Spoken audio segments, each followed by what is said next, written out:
Hello everyone, welcome to our channel physics for free. इस video में हम लोग इंटीग्रल कैलकुलस स्टार्ट कर रहे हैं, जिसमें हम आगे line integration, surface integration, Stokes theorem, फिर डाइवर्जेंस थ्योरम, वॉल्यूम इंटीग्रल वगैरह पढ़ेंगे इस इंटीग्रल कैलकुलस में, जो कि जैम का पार्ट है।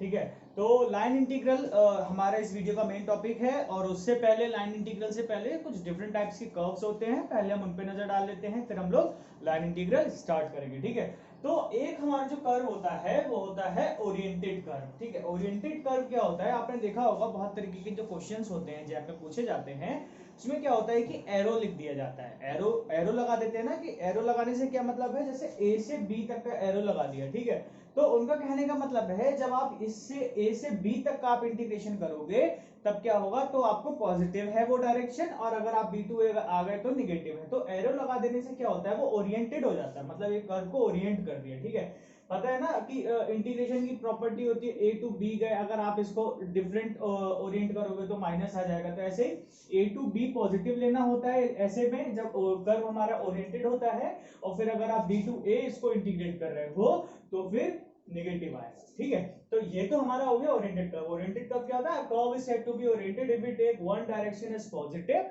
हमने one direction A to B positive लिख दी and the other is negative. ठीक है, तो बी टू ए हमारा हो गया नेगेटिव। ठीक है, अगर हम दूसरा कर्व देखें तो क्या है दूसरा कर्व, स्मूथ कर्व। ठीक है, ओरिएंटेड कर्व हो गया, अभी हमारा smooth curve. Curve is said to be smooth if it is continuous and differentiable at each point. एक कोई भी हमारे पास कोई कर्व है, सिंपल कर्व, उसमें क्या है, वो कर्व हर पॉइंट पर डिफरेंशिएबल और कंटिन्यूअस है। ठीक है, तो डिफरेंशिएबल और कंटिन्यूअस क्या होता है, मैं मैथमेटिकल डेफिनेशन नहीं बता रहा हूँ, ग्राफिकल रिप्रेजेंटेशन में बता देता हूँ। ठीक है, तो कंटिन्यूअस क्या क्या होता है, सबसे पहले देखिए, मैंने एक तो ये हो गया सिंपली सिंपल जो सिंपल कर्व होता है उसको स्मूथ कर कहते हैं, बिल्कुल स्मूथ है। ठीक है, इसका अब पहले देख लेते हैं कि ये डिफरेंशिएबल और कंटिन्यूअस से डिफाइन हो रहा है। ठीक है, तो कंटिन्यूअस की वही प्रॉपर्टी आपको पता ही है, मतलब एक पॉइंट ले लिया, फिर इस पॉइंट का फिर लेफ्ट हैंड साइड पे लिया, फिर राइट हैंड साइड पे लिया, तीनों पे वैल्यू सेम आ रही है तो कंटिन्यूअस है। इस तरीके से वो कंटिन्यूटी और डिफरेंशियबिलिटी हम लोग चेक करते हैं, हमने पहले कैलकुलस में पढ़ रखा है ये सब, तो मैं यहाँ नहीं डिस्कस कर रहा हूँ। बस मैं डिफरेंशियबिलिटी बता देता हूँ कि मतलब ग्राफिकल रिप्रेजेंटेशन में कैसे होता है। ठीक है, तो a curve is said to be differentiable at a point if it has one and only one tangent at that point। ठीक है, तो क्या है कि जैसे कोई भी एक कर्व है, जैसे ये कर्व मैंने बना रखा है इस तरीके से। ठीक है, तो मैं अगर इसके हर एक पॉइंट पे, चाहे ये पॉइंट हो, ये पॉइंट हो, ये पॉइंट हो, ये आप कोई सा भी पॉइंट पिक कर लें, और अगर हर पॉइंट पे एक ही टेंजेंट केवल आप पॉसिबल हो रहा है, जैसे इस पे ये है, इस वाले पॉइंट पे टेंजेंट कुछ ऐसे है, इस वाले पे कुछ ऐसे है, इस पे कुछ ऐसे है, तो मतलब हर पॉइंट पे अगर केवल एक सिंगल टेंजेंट पॉसिबल है तो वो क्या होता है, वो कर्व डिफरेंशिएबल होता है। ठीक है, अब जैसे कॉर्नर्स होते हैं, अगर कोई कर्व कुछ इस तरीके से है, ठीक है, तो यहाँ पे तो सिर्फ एक ही है, यहाँ पे भी एक है, यहाँ पे भी एक है, लेकिन जो कॉर्नर पॉइंट होता है, कॉर्नर पॉइंट पे तो एक तो ये बन जाता है टेंजेंट और एक इस तरीके से टेंजेंट। तो at a corner point it has two possible tangent. ठीक है, तो कॉर्नर पॉइंट पे क्या होता है, टू पॉसिबल टेंजेंट होता है। तो क्या हो जाता है कि मतलब अगर इस तरीके से कर्व जा रहा है, फिर कॉर्नर बन गया, तो ये डिफरेंशियबिलिटी इसकी ब्रेक हो जाती है। ठीक है, तो कंटिन्यूटी और डिफरेंशिएबल में क्या फर्क हो जाता है, अगर कोई, जैसे आपने पेन यहां से पकड़ा, ठीक है, और आप कर्व ड्रॉ कर रहे हो, ड्रॉ कर रहे हो, आपने एक कर्व कोन मार दिया, दो इस तरीके से आप ड्रॉ कर रहे हो। ठीक है, तो ये क्या है, आपने क्या किया, बिना पेन की निप को उठाया आपने ये कर्व ड्रॉ कर दिया। ठीक है, ये पेन क्या है, आपने पेन की निप को नहीं उठाया, तो ये आपने कंटिन्यूअसली इसको ड्रॉ कर दिया। ठीक है, तो ज्योमेट्रिकली ये कंटिन्यूअस कर्व हो गया, लेकिन ये डिफरेंशिएबल नहीं है, क्योंकि यहाँ पे कॉर्नर है, यहाँ कॉर्नर है, यहाँ कॉर्नर है, यहाँ कॉर्नर है, यहाँ कॉर्नर है। ठीक है, 5 कॉर्नर्स हो गए, तो डिफरेंशिएबल तो तभी नहीं होगा, भले एक ही कॉर्नर क्यों ना हो, यहाँ तो 5 कॉर्नर्स है। ठीक है, तो ये डिफरेंशिएबल नहीं है लेकिन कंटिन्यूअस है। ठीक है, तो अगर आप का जो कर्व है वो हर जगह डिफरेंशिएबल है, अगर हर पॉइंट पे, तो ऑब्वियस सी बात है, अगर वो डिफरेंशिएबल है तो वो कंटिन्यूअस भी होगा। तो एक स्टेटमेंट ऐसे लिख दिया जाता है कि if a function is continuous, ठीक है, if a function is continuous, जो मैंने ये वाला किया था, if a function is continuous it may और मे नॉट बी डिफरेंशिएबल। ठीक है, इट मे और may not B, here it is not a differentiable function. ठीक है, लेकिन but if a function is differentiable, here I draw that curve, if a function is differentiable then it is always continuous। ठीक है, अगर कोई भी function differentiable है तो वो हमेशा ही क्या होगा, कंटिन्यूअस होगा। ठीक है, तो क्या है स्टेटमेंट फिर से पढ़ देता हूँ।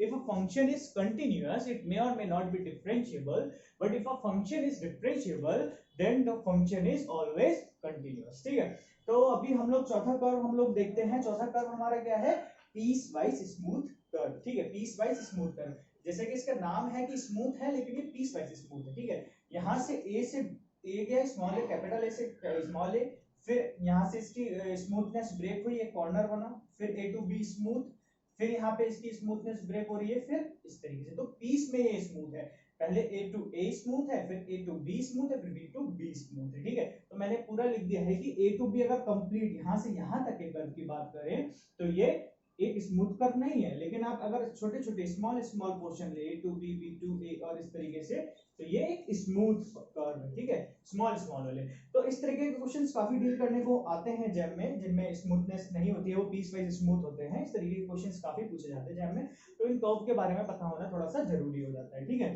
तो हमारा जो, अच्छा जैसे ये वाला मैंने ड्रॉ किया था, आप ये सोचिए, ये डिफरेंशिएबल और कंटिन्यूटी के बारे में अगर सोचें इसकी, तो ये कंटिन्यूअस है क्योंकि आपने कहीं भी इसका कंटिन्यूटी ब्रेक नहीं हो रही है, लेकिन डिफरेंशिएबल नहीं है क्योंकि दो कॉर्नर मिल जा रहे हैं। ठीक है, तो इस तरीके से हम लोग इसकी डिफरेंशिएबिलिटी और कंटिन्यूटी चेक कर सकते हैं। ठीक है, तो नेक्स्ट हमारा जो कर्व है वो है close curve.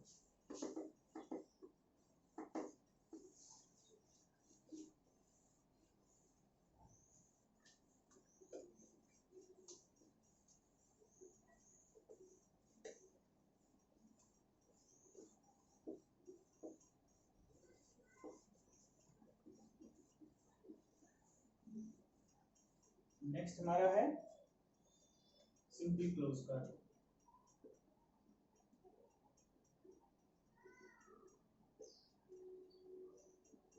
Simple close curve क्या होता है, सिंपल क्लोज कर्व होता है, इसमें क्या होता है कि ये कर्व क्या है, ये बाउंड्रीज से कर्व्ड होता है। ठीक है, सिंपल क्लोज कर्व क्या होगा, कोई भी आपने फोर बाउंड्रीज ले ली इस तरीके से, आपने सर्कुलर बाउंड्री ले ली, आपने इलेक्ट्रिकल बाउंड्री ले ली। ठीक है, तो ये क्या है, ये क्लोज कर्व है लेकिन सिंपल क्लोज कर्व है, सिंपली क्लोज्ड है। ठीक है, आप इनको इस तरीके से भी देख सकते हो, कोई फिगर इस तरीके से अगर ड्रॉ हो रही है कुछ इस तरीके से, ठीक है, फिर कुछ इस तरीके से ड्रॉ हो रही है कुछ इस तरीके से, तो मतलब ये डिफरेंट डिफरेंट, ये भी क्लोज्ड है लेकिन ये सिंपल क्लोज नहीं है। ठीक है, यहाँ पे कॉम्प्लेक्सिटी आ गई यहाँ पर। तो वो कर्व सिंपल क्लोज कर्व होते हैं। सिंपल क्लोज कर्व कौन से होते हैं, वो कर्व सिंपल क्लोज कर्व होते हैं जो कि अपने आप को नहीं काटते, कहीं भी अपने आप को इंटरसेक्ट नहीं कर रहे होते। इसने अपने आप को यहाँ इंटरसेक्ट कर लिया, इसने अपने आप को यहाँ इंटरसेक्ट कर लिया, तो ये सिंपल क्लोज कर्व नहीं है। इसने अपने आप को कहीं भी इंटरसेक्ट नहीं किया, इसने भी नहीं किया, इसने भी नहीं किया, तो ये सिंपल क्लोज कर्व है। हम लोग इसी तरीके के क्वेश्चंस अपने लाइन इंटीग्रल में काफी देखने वाले हैं। ठीक है, तो अभी हम लोग, ये तो हमारा हो गया कर्व की बात, जितने भी बेसिक बेसिक कर्व्स होते हैं जिनको पता होना चाहिए इंटीग्रल कैलकुलस में, उसके बारे में बात होगी। ठीक है, अभी हम लोग क्या डिस्कस करते हैं, लाइन इंटीग्रल। लाइन इंटीग्रल क्या होता है कि function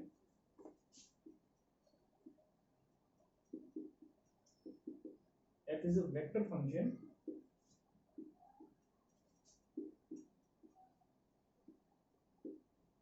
then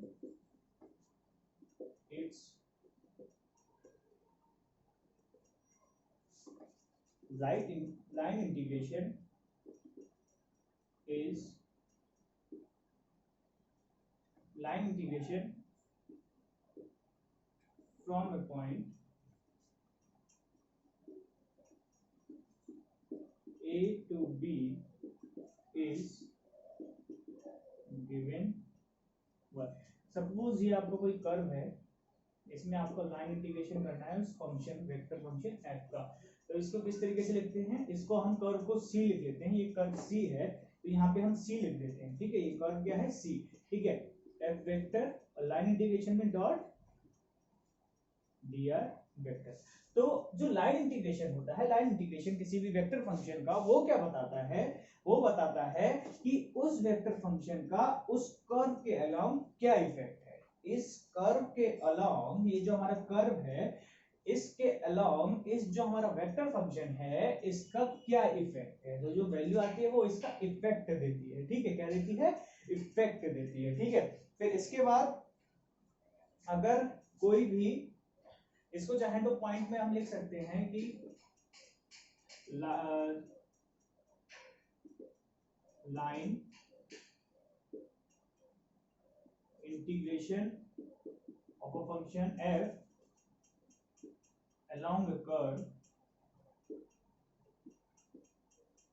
along a curve C gives the effect of that function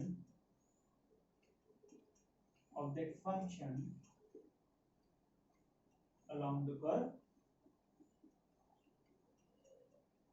C। ठीक है, फिर इसके बाद क्या है, अगर यही आपका क्लोज कर्व आ जाए, ठीक है, इफ कर्व इज क्लोज्ड, ठीक है, अगर कर्व क्लोज होगा तो लाइन इंटीग्रेशन को कैसे डिनोट करते हैं हम लोग। अभी मैं सिंपल चीजें बता रहा हूँ, बहुत सिंपली चीज बता रहा हूँ कि मतलब उसका डेफिनेशन, उसका नोटेशन वगैरह डिस्कस कर रहा हूँ। आगे हम लोग एक एग्जांपल भी देखते हैं, ठीक है।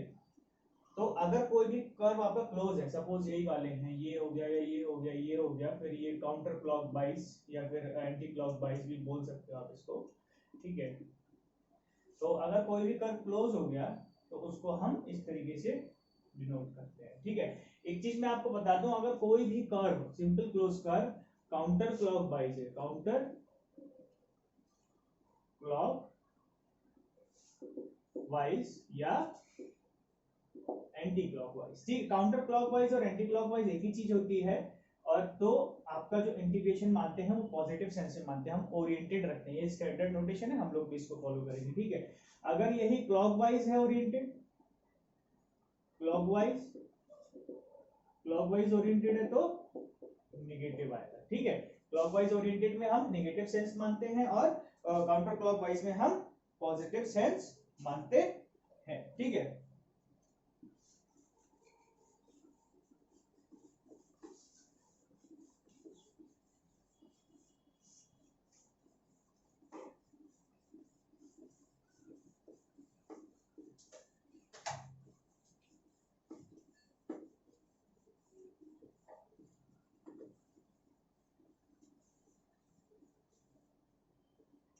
अभी हम लोग क्या डिस्कस करते हैं कि अगर कोई भी, जैसे ये तो मैंने वेक्टर फंक्शन की बात कर दी, ठीक है। अगर कोई भी एक फंक्शन है, इफ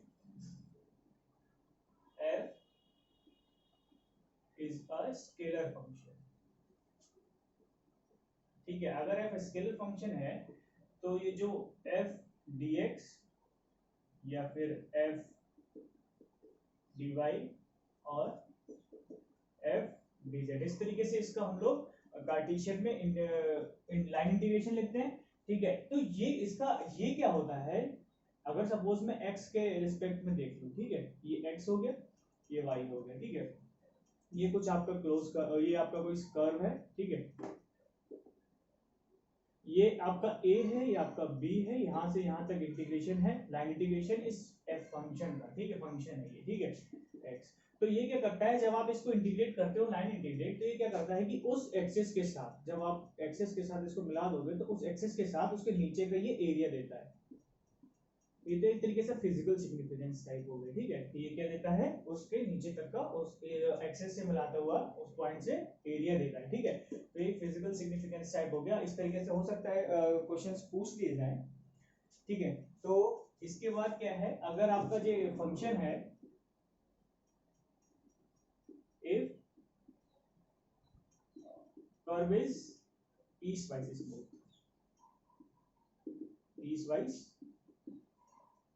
स्मूथ, अगर आपका जो कर्व है वो क्या है, पीसवाइज स्मूथ है, कुछ इस तरीके से, ठीक है।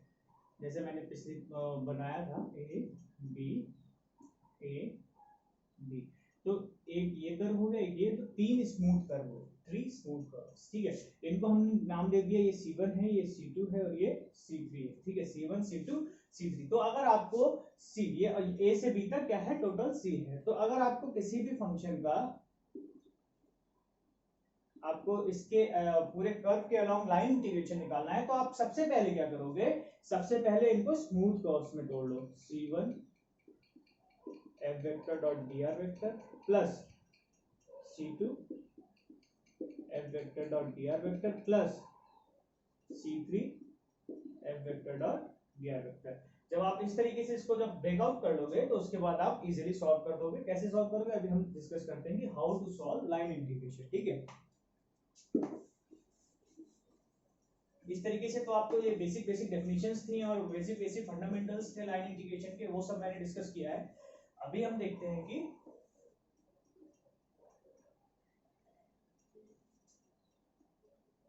हाउ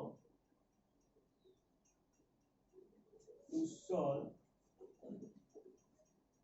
लाइन इंटीग्रेशन, ठीक है। अभी क्या है, हम लोग बहुत ज्यादा एब्स्ट्रैक्ट नहीं जा रहे हैं क्योंकि जैम में एब्स्ट्रैक्ट बहुत कम पूछा जाता है, न्यूमेरिकल्स ज्यादा पूछे जाते हैं। तो हम लोग क्या है सीधे न्यूमेरिकल अप्रोच की तरफ बढ़ते हैं, ठीक है।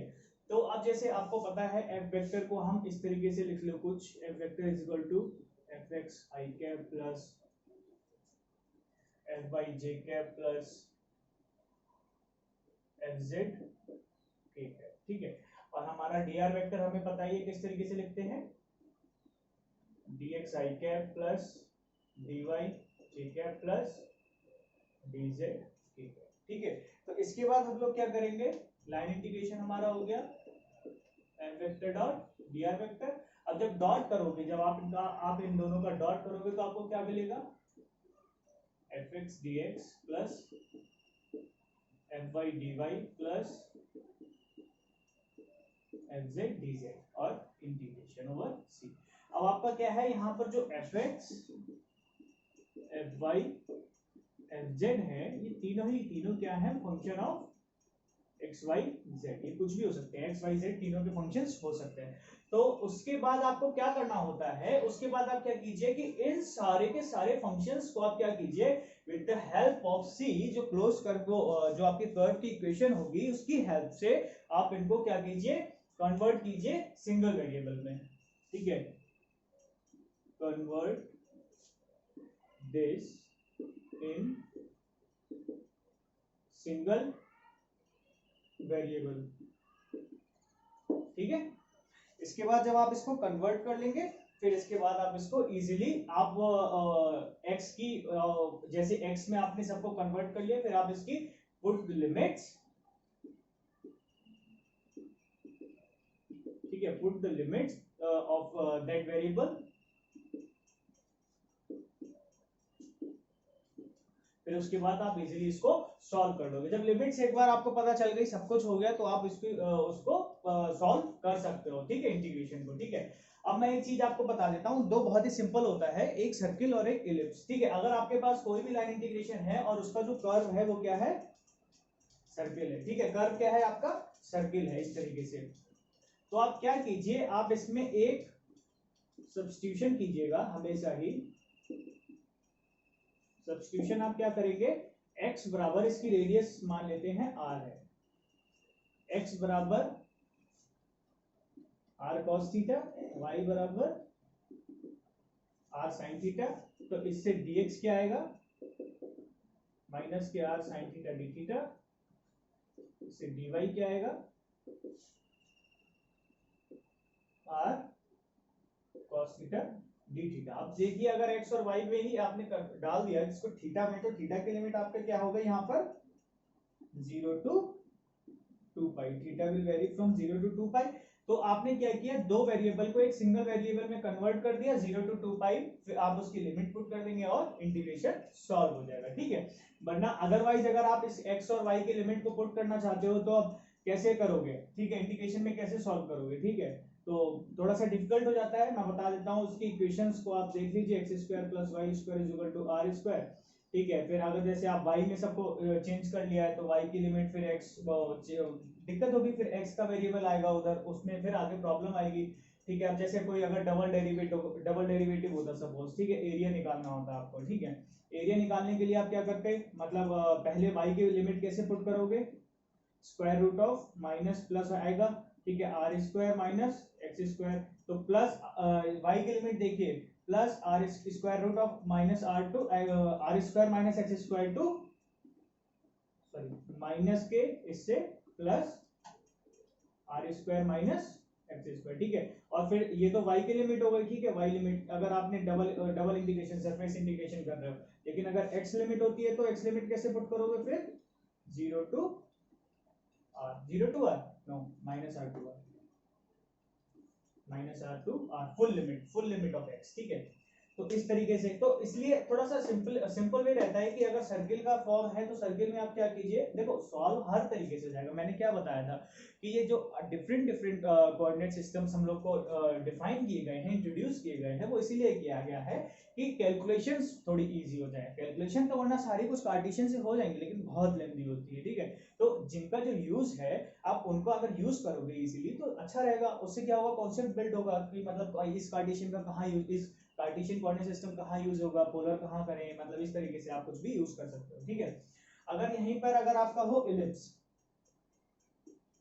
इलिप्स, ठीक है, तो आप क्या कीजिए, x बराबर a cos थीटा, इसकी इक्वेशन होगी x square upon a square plus y square upon b square is equal to 1, ठीक है। इस तरीके से इसकी लिमिट हो गई, इक्वेशन हो गई। इसकी लिमिट कैसे आप इसको कन्वर्जन करोगे, x बराबर a cos थीटा, y बराबर b sin theta, similarly dx हो जाएगा माइनस के a sin थीटा और dy क्या हो जाएगा b cos थीटा। तो ये आप सब्स्टिट्यूशन कर दीजिए, ठीक है। उसके बाद आप थीटा की लिमिट 0 to 2 पाई वेरी कर दीजिए, आपका limit integration, line integration easily solve हो जाएगा, ठीक है। तो ये तो कुछ बेसिक कॉन्सेप्ट्स हो गए जो लाइन इंटीग्रेशन में यूज होते हैं। और लाइन इंटीग्रेशन को समझने के लिए हम क्या करते हैं, एक अच्छा क्वेश्चन सॉल्व करते हैं, जिससे कि जो भी मैंने डिस्कस किया है वो आपको क्लियर हो जाए।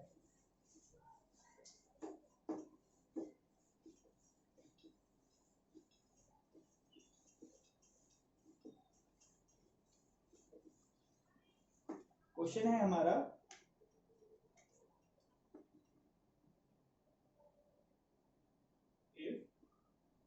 A vector is equal to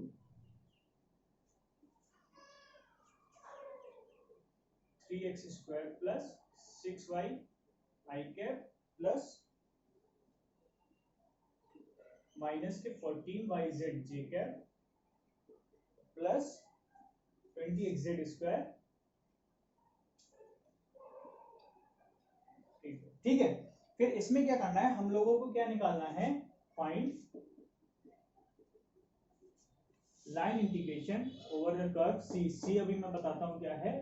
ये हो गया हमारा ए वेक्टर है, तो ए वेक्टर लिख लीजिए, A vector dot D R vector, ठीक है। और जो हमारा कर्व है क्या लिखा है, फ्रॉम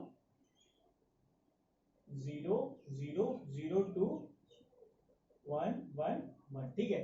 तो और इसमें क्या है, 3 क्वेश्चन एडमिट कर दिए, ठीक है। एक तो क्या है, इस तरीके से क्या क्या क्वेश्चंस दे रखे हैं, एक तो पाथ दिया है x बराबर t, y बराबर t स्क्वायर, z बराबर t क्यूब, b क्या है, एक स्ट्रेट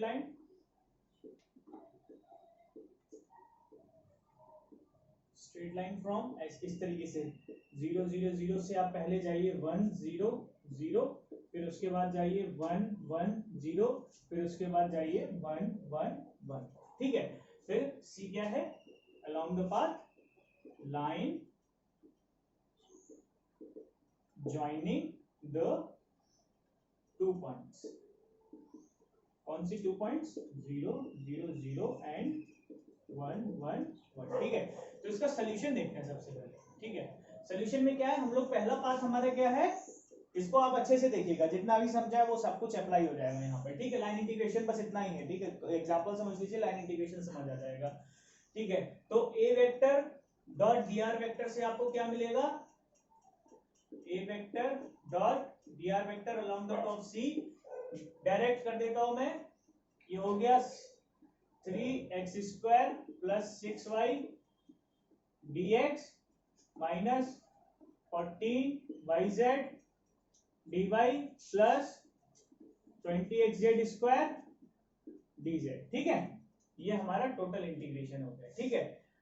इसमें क्या है, अब हम लोग को क्या करना है, हम लोग पहला पाथ ले रहे हैं, तो x बराबर t, x बराबर है t, तो dx हो जाएगा dt, y बराबर हमारे लिए क्या दे रखा है, t स्क्वायर, dy हो जाएगा 2t dt, और z बराबर हमें दे रखा है टी क्यूब डी जेड हो जाएगा 3t² dt। ठीक है, तो इस तरीके से अब हम इसमें सब्स्टिट्यूशन रख देते हैं। अब आप देख लीजिए, जब x y z तीनों 0 है तो t बराबर 0 है, और जब x y z तीनों 1 1 1 है तो t बराबर 1 है। तो ये लिमिट हो गई 0 to 1। ठीक है, अभी हम लोग इसको सब्स्टिट्यूट करते हैं। x की जगह रखा तो ये हो गया 3t² plus 6t² y t² है, dx की जगह dt माइनस 14 y की जगह t² z की जगह टी क्यूब, ये हो गया टी की पावर 5, dy क्या है 2t dt प्लस 20x क्या है t z² मतलब टी की पावर 6, dz क्या मिल गया 3t² dt। ठीक है, dt सबसे कॉमन ले लीजिए, लिमिट तो 0 to 1 जा रही है, लिमिट 0 to 1, ये हो गया 9t², ये हो गया आपका 14 to 28 टी की पावर 6, इधर से क्या मिलेगा प्लस 60 टी की पावर 9 और dt इंटीग्रेट कर दीजिए, simple one, 9t cube upon 3 minus 28 T की power t7 upon 7 plus 60, it is t9 T की पावर 10 अपॉन 10। Okay, 0 to 1। ठीक है, अब आप इसमें लिमिट पुट कर दीजिए, अब तो इजी हो गया, ये 3 हो गया, ये 7 4 हो गया, ये 10 6 हो गया, एंड ये दिस इज 5। ठीक है, तो 639 माइनस 4 इज इक्वल टू 5। ठीक है, ये हो गया हमारा ए ऑप्शन का आंसर। ठीक है, अब हम लोग क्या करते हैं, इसके बाद बी ऑप्शन ट्राई करते हैं। ठीक है,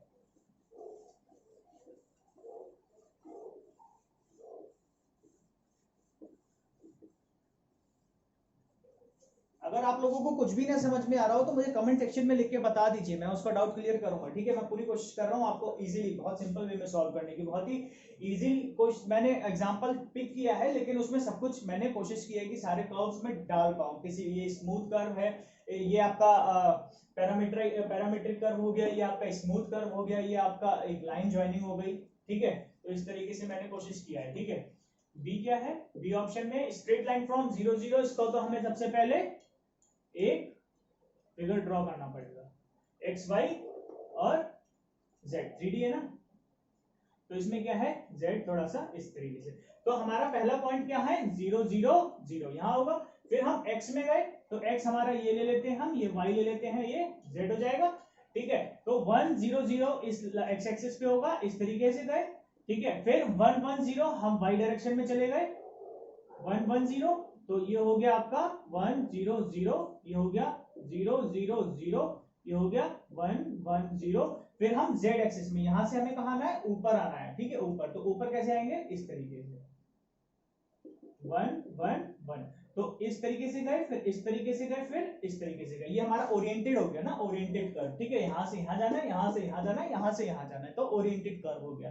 तो इस डायरेक्शन में हम पॉजिटिव लेंगे इंटीग्रेशन को। ठीक है, तो अब वही फिर से क्या किया हमने, जैसा था A vector dot dr vector c is equal to, इसको हमने लिख दिया 3x² plus 6y dx minus के 14 yz dy plus 20xz² dz। ठीक है, ये हमारा पूरा इंटीग्रेशन हो गया।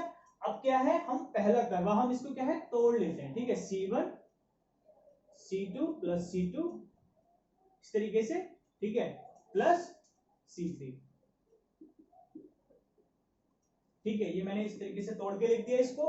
अभी मैंने पूरा कंटेंट नहीं लिखा, ये पूरा कंटेंट एज इट इज यहाँ पर लिख जाएगा। ठीक है, तो अब C1 में क्या है हमारा, C1 में क्या है, हमारी कौन सी लिमिट चेंज हो रही है, हमारी लिमिट चेंज हो रही है केवल x वाली, y और z दोनों ही चेंज नहीं हो रहा है, y बराबर 0 z बराबर 0। ठीक है, तो y बराबर 0 रखा हमने, तो ये कैंसिल हो गई, हमारी केवल x लिमिट चेंज हो रही है, तो 3x² dx, और x कहां से कहां तक चेंज हो रहा है, 0 to 1, बाकी dy dz तो 0 0 है, तो वो 0 0 हो गया। ठीक है, प्लस C2 में क्या हो रहा है, C2 हमारा, इसको हमने C1 ले लिया, इसको C2 और इसको C3 लिया है। ठीक है, तो C2 में क्या चेंज हो रहा है, y चेंज हो रहा है, ठीक है। तो dx नहीं चेंज हो रहा है, dz नहीं चेंज हो रहा है, ठीक है।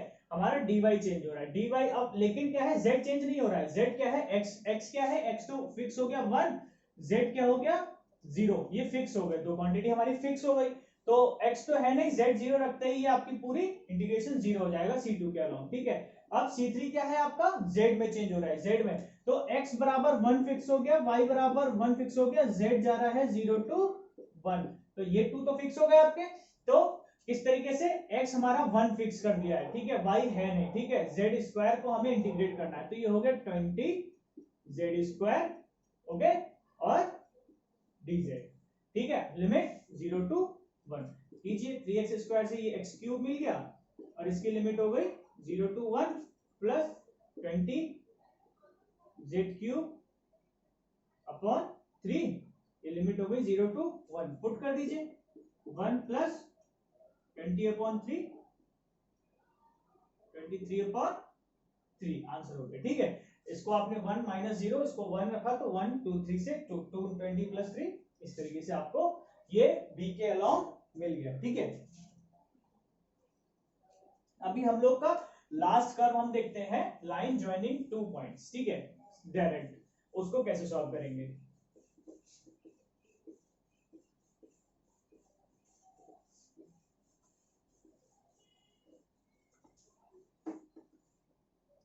इस तरीके से करेंगे आप, इसके लिए भी आपको एक फिगर बनानी पड़ेगी, एक्स वाई जेड, ठीक है। अभी ये x ले रहा हूँ, ये y ले रहा हूँ, ये z ले लेता हूँ, ठीक है, कोई दिक्कत नहीं, आप कुछ भी x y z ले लीजिए। आपका जो 1 1 1 है वो कहाँ होगा, इधर 1 आए, इधर 1 आए, फिर ऊपर 1 गए, तो यहाँ कहीं होगा इस जगह, ठीक है, इस जगह 1 होगा आपका, ठीक है। तो अब आप उन दो लाइन को, आप जब इस पॉइंट को और इस पॉइंट को मैं यहाँ बना देता हूँ, ठीक है, ये वाला पॉइंट को मैं उधर कर देता हूँ, इसको जब आपने मिलाया तो ये जो लाइन बन रही है ये 0, 0, 0 है, ये 1, 1, 1 है, ठीक है। जब आप 0 0 0 से इसको लाइन को मिला रहे हो और उस तरफ ओरिएंटेड है, ठीक है, तो जो इसकी लाइन की इक्वेशन है, सबसे पहले तो हमें वो पता होना चाहिए, ठीक है। तो सी वाला जो पॉइंट है वो क्या है, लाइन की इक्वेशन। लाइन इक्वेशन कैसे आती है, x minus x1 upon x2 minus x1, y minus y1 upon y2 minus y1, z minus z1 upon z2 minus z1, ठीक है। x1 x ये हो गया x1 y1 z1, ये हो गया x2 y2 z2, ठीक है। x1 0 minus 0 upon 1 minus 0 is equal to y minus 0 upon 1 minus 0 is equal to z minus 0 upon 1 minus 0, ठीक है। तो ये क्या इक्वेशन निकल के आ रही है, x बराबर y बराबर z। इसको हम पैरामीटराइज कर देते हैं, हम इसको t ले लेते हैं, ठीक है, क्योंकि सबको कन्वर्ट करना है। मैंने बोला ना कि सबको एक में कन्वर्ट करने की कोशिश करते हैं हम लोग, जिससे कि पहले आपने वो लिख लिया, फिर सबको इक्वेशन ऑफ द कर्व के अकॉर्डिंग उसको चेंज कर लेते हैं किसी भी एक वेरिएबल में, तो हम सबको t ले लेते हैं, ठीक है। तो फिर से हमारे क्या था, 3x square plus 6y dx minus 14yz dy plus 20xz square dz, सबको t, और फिर इन सबका dx बराबर dy is equal to dz is equal to dt, ठीक है। और जब 0 0 0 था तो t 0 से t 1, ठीक है। तो t रखा, तो ये हो गया 3t स्क्वायर प्लस 60 माइनस के 14t स्क्वायर प्लस का 20t cube dt, integration 0 to 1, ठीक है। तो अभी पहले सॉल्व कर लेते हैं, ये इससे मिल गया, ये हो गया आपका 20t क्यूब माइनस का 11t square plus 60 dt, integration 0 to 1। तो इससे आप कर लेंगे, अब तो इजीली, कुछ नहीं बचा, t की power 4 upon 4 minus 11 t cube upon 3 plus 6t square upon 2, तो 4 5 जा नहीं कट रहा है, 2 3 जा, लिमिट रखी हमने 0 to 1, सब में 1 रख गया, 0 में सब 0 हो गया, तो ये हो गया 5 माइनस 11 अपॉन 3 प्लस 3, तो 5 3 8, 5 3 8, 8 3 24, 24 माइनस 11 13/3, ये आंसर हो गया आपका, ठीक है, 13/3। तो इस तरीके से आप लाइन इंटीग्रेशन को इजीली सॉल्व कर सकते हो। मैंने बताया है कि सबसे पहले उसको fx dx plus fy dy plus fz dz में कन्वर्ट कर लीजिए, फिर जो आपकी इक्वेशन ऑफ द कर्व होगी उसके अकॉर्डिंग आप सबको एक पैरामीटर में, एक ही वेरिएबल में चेंज कर लीजिए, ठीक है। वेरिएबल में एक चेंज कर लेंगे, उससे क्या फायदा होगा, लिमिट्स आपको अलग अलग नहीं लगानी पड़ेगी, ठीक है। वरना अगर आपका fx dx वो x का फंक्शन है, वो z का फंक्शन है, तो वो बहुत इजी हो जाएगा। लेकिन अगर इस तरीके से है तो आप इस तरीके से सॉल्व कीजिए, ठीक है। आई होप मेरे आपको इस वीडियो से लाइन इंटीग्रेशन के बारे में काफी हद तक क्वेरीज शांत हो गई होंगी।